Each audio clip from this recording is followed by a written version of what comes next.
If you're planning to grill for the 4th, you want to make sure that you do so to perfection so your party guests enjoy what you serve. We're in our Kitchen Saver kitchen now getting some grilling tips from Southern Steer owner Sean Goldrick. Welcome. Thank you for having me. Good to have you. It's nice to be in the AC talking about grilling, yes, huh? Very nice inside. We were just talking about how hot it is outside, but this is a great spread. This is what you really want to have for your 4th of July barbecue. So tell us a little bit about what it is you do. Yeah, so we have a full-service butcher shop. One of our locations is in Tampa. We have another one in St. Petersburg. There's another one in Clearwater. So the whole Tampa Bay area is covered. Yeah. And we're a full-service butcher shop, so we do custom cuts.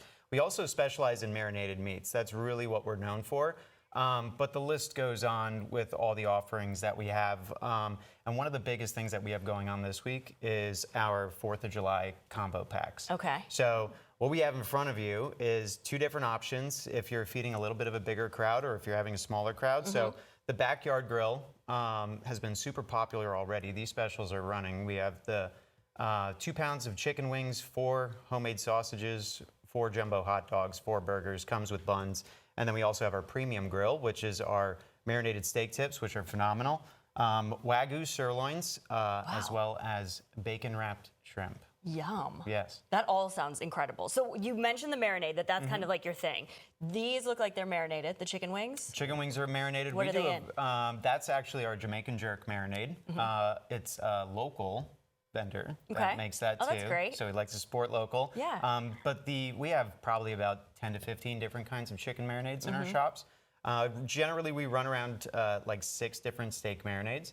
But if you give us enough time, we'll marinate anything you want. Yeah, okay. So Yeah. with the 4th of July coming up this weekend, people starting probably Friday all through the weekend, if they wanted to get something from you, do they have enough time to do that? Oh, they have plenty of time. Okay. Yeah, the sooner the better, because then Sure. we can plan better and make sure you're getting everything you need. And I think one of the biggest things that we were talking about before, too, is planning for the crowds. If you're going to have a large group of people over as well. So one of the biggest questions we get asked is, how much food do I need for X amount of people? And a good rule of thumb is if there's no bone in the meat, generally you want to do a ½ pound per person. Okay. If there is a bone in it, like you're doing ribs or pork butts, or chicken wings, generally it's 3/4 pound per person. And then if you do want a little extras left over for the next day, then you just want to add a ½ pound to it. Just a little bit. Yeah. Okay. Well, that's a good piece of advice because that probably is something that you're like, I don't know how to plan for something like this. Yes, it's one of the biggest things I struggle with. Yeah, Because all right. generally it's like a pound per person for me, and we have a ton left over. Yeah, which is good sometimes, but also. Yeah. So, all right, once we have all of this stuff, though, that we need to make sure that we are grilling it properly. So you brought a couple of things that'll help us do that. Yeah, so definitely 4th of July. In my head, it's, you want to fire up the charcoal grill. So we just wanted to go over a couple pointers if you are going to be using a charcoal grill. Yeah. And some tips that I've learned over the years of grilling outside. So one of the biggest things that we have over there is the charcoal chimney.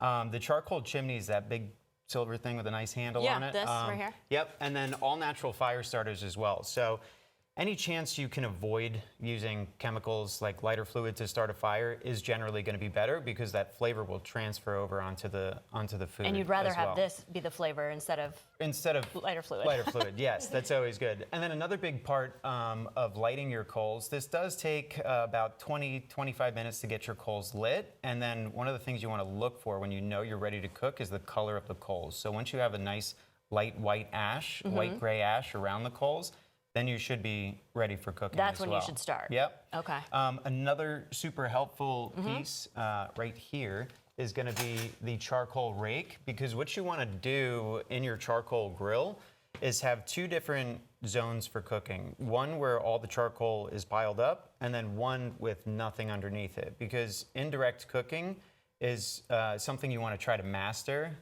when cooking with charcoal. Because you'll want to take it off of it? Super low side, and that actually prevents flare-ups on the grill. Ooh. I've seen it. He's seen it. I've seen it. And then also another trick too is a lot of times people think that you have to cook with the grill open the entire time. But it's all about your fire management and making sure that your grill stays at the correct temperature. So keeping the lid closed is actually going to help you achieve better cooking results. And because you have the 2 stages, You can go super hot on one side and cold on one side if it gets then out of hand a little bit. Yeah. But keeping that lid closed is going to help you achieve a better Grill cooking overall. experience. Yeah. Well, thank you so much for coming by with those tips. Give him a call if you want him to help you out with yours. SouthernSteer.com. You can put that order in before the 4th. Thanks so much. Thank you.